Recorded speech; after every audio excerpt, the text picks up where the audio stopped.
Hi everybody, welcome to Impact. I'm Nick Barber, your host. This week we have a new lineup of new interviews and interesting subjects and topics that I think you'll enjoy. But before we get to that, remember we always want to hear from you here at Impact. You can email us at impact@proctors.org, impact@proctors.org, or check us out on Facebook.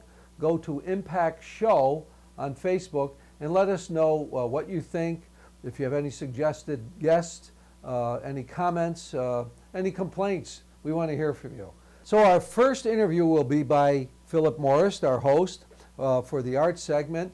Philip will be interviewing Sarah Martinez. Sarah is the director of the annual art exhibit at the Sunnyview Rehabilitation Center, and they have an art exhibit for persons with disabilities.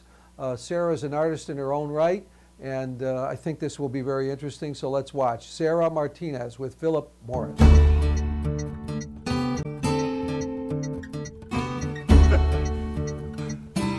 Welcome to Impact. I'm Philip Morris, CEO of Proctors and the interviewer for the art segment. Today our guest is Sarah Martinez, who's the director of annual fund actually, at the Sunnyview Rehabilitation Hospital Foundation. Now you wonder, what does that have to do with the arts? Sarah, you're the director of annual fund. Right. Well, what's the arts connection?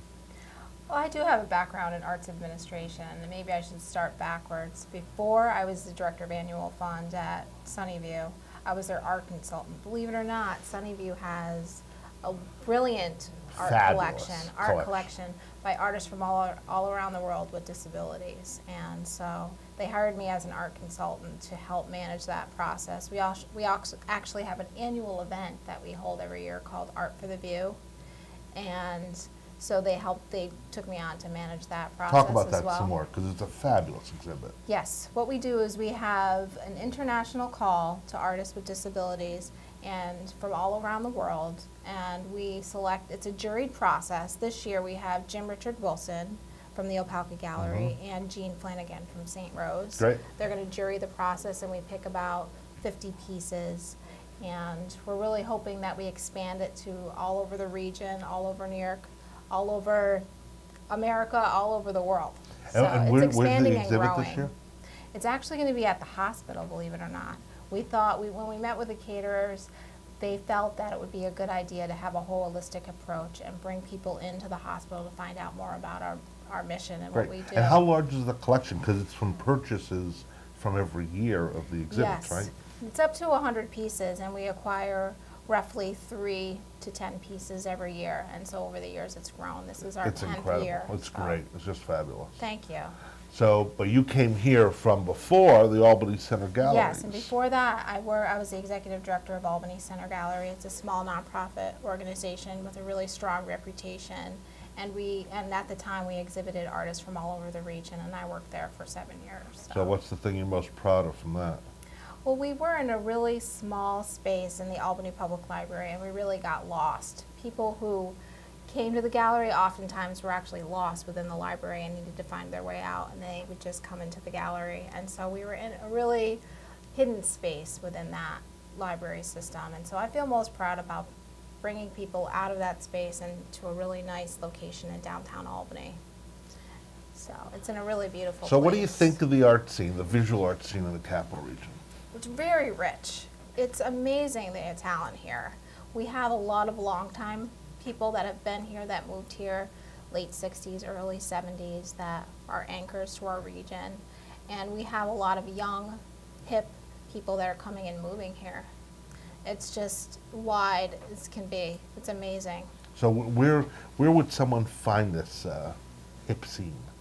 You really have to look for it. And I think Facebook has helped tremendously with finding out these different pockets. When I started Albany Center Gallery, I remember the first couple of years we started a MySpace page. So things have changed drastically since that time. So I think Facebook and social media has been a huge proponent in bringing people together in technology. Yeah, because certainly it does seem a little underground, you know. It is. It does have an underground scene. And I think a lot of that has to do with just the mentality of young people today. You know, art is, you know, intangible in a way. You see a lot of street art happening where they don't care if it lasts 100 years. They just want it for that moment and for that second and for that time. Well, that's not new.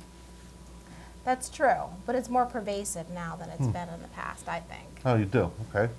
So what would you do to foster the art scene if you had the chance? What do you think about when you think about the art scene in the region? Making it Well, lively? you know, I think the key is the young people that come here to the universities, they need to stay here and build their homes here and make it. So I think jobs is really would be, if you want creative people to stay here, that there be jobs for them.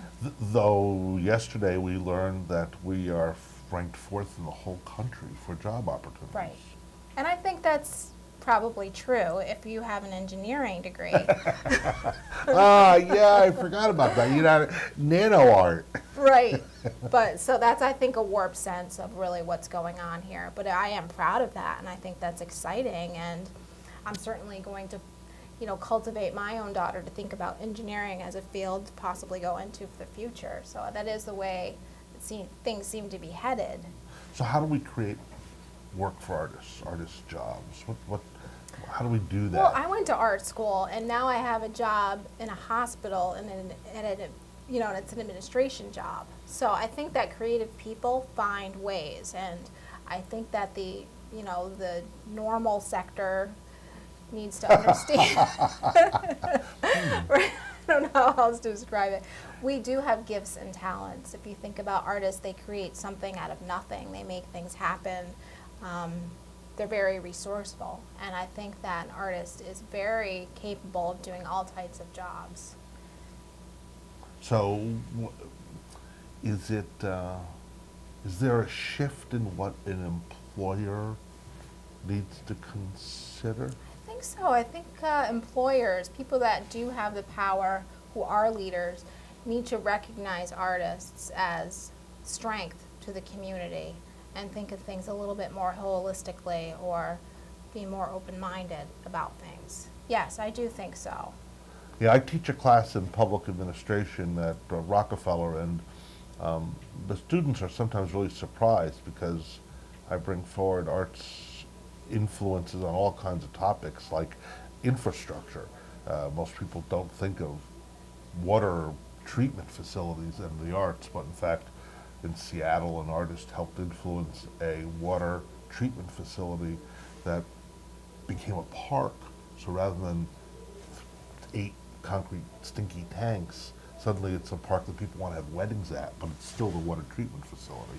And it was an interesting influence on something that most people would think aren't connected. Absolutely. Well, there's artists that just do that. They are environmentalists and bring up issues of pollution and things like that that incorporate their artistic practice into helping to make the environment a better place. So how about you? Do you make art? I do. I do make art. Yeah, I'm busy a lot with my work, and I do feel like I try to put my creativity into what I do every day, but I have this inner something that I need to do something with my hands, whether I'm knitting, playing guitar. I like to whittle. I'm a tinkerer. So one of the last projects that I did was sort of a self-reflection. I built a marionette. It's a little mini-me. And I knit her sweater and made her skirt and whittled all the pieces out of wood. And she walks around. And it's very much like me because I'm kind of an awkward, person. And it was just a way to sort of be introspective and walk around with this it's almost like a person, but not quite, because they're awkward and they walk around strange. Did you build a script for the character? I didn't get that far, but it's a sort of a surreal, dreamlike quality about this marionette that has a really strange walk to them, and there's a background, and it's just So what does sort your of daughter almost the think of your dream marionette? state. She's proud of me. That's She thinks it's interesting. So where did whittling come from? It came from my grandfather. Yeah, come on. He grew up in Schenectady. He worked at GE. The Adirondacks were a huge part of his life, and he would spend days and days hunting, and he knew how to sharpen his own knives, and he always sharpened my knives, and he taught me how to whittle. So to me, getting back to that sense of that childlike sense of creating and being, you know, one with nature is really important to me. Now, when you whittle, do you use one blade, like a knife whittler, or do you use all types of kinds of carving tools? Yes, I should call it carving, but since my grandfather taught me how to whittle, I call it whittling. Yeah, I once whittled a chess set. I designed my own little mushroom pawns, and you know. It's very therapeutic and rewarding to make something that's just part of nature, and then you feel connected to nature in that way. So I enjoy doing things like that. Same with knitting. It's wool. It's part of the sheep. And So what, do you have another project in your mind? Do you have a next making event? I always have little different things in my mind, and how I deal with it is sort of little puzzle pieces. I like to build structures, and then as I have time, I can build upon it and make them bigger and bigger. So I'm really interested in tessellations and origami. Tessellation? Tessellations, it's basically the same shape that's repeated over time. So you can see it in a sunflower, or if you think about the Epcot Center, Buckminster Fuller, that sort of structure. Interesting. is Today inherent there in was a letter nature. to the editor about the Unitarian Church, which has that similar pattern of similar things through the entire structure. And I didn't Yes. realize was quite a significant architect who was the designer. I hadn't realized either. I'll have to look at Yeah, it. yeah, yeah. It's But kind of neat. I talk about these things, these patterns, but I feel like there's connections between people, nature, you know, sort of a metaphysical sense. You know, there's a documentary on origami where people are getting so good at it, it's starting to figure out ways to cure diseases just by the way that something can be folded and it can be incorporated into medicine. And the metabolic structure of something. So. Oh, interesting. So to model it and then to Yes. use it as Something as simple as folding paper. Yeah, that's very interesting.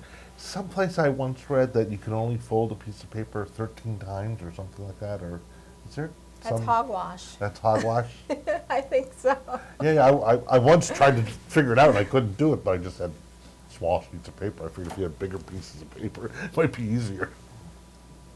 Yeah, so simple things like that fascinate me. So do you start with an idea and then let it play, or do you sort of have a concept of it all at the beginning? No, I just trust my intuition and start with one simple thing and see how it unfolds, no pun intended. So what other observations do you have about the art scene in the Capital Region?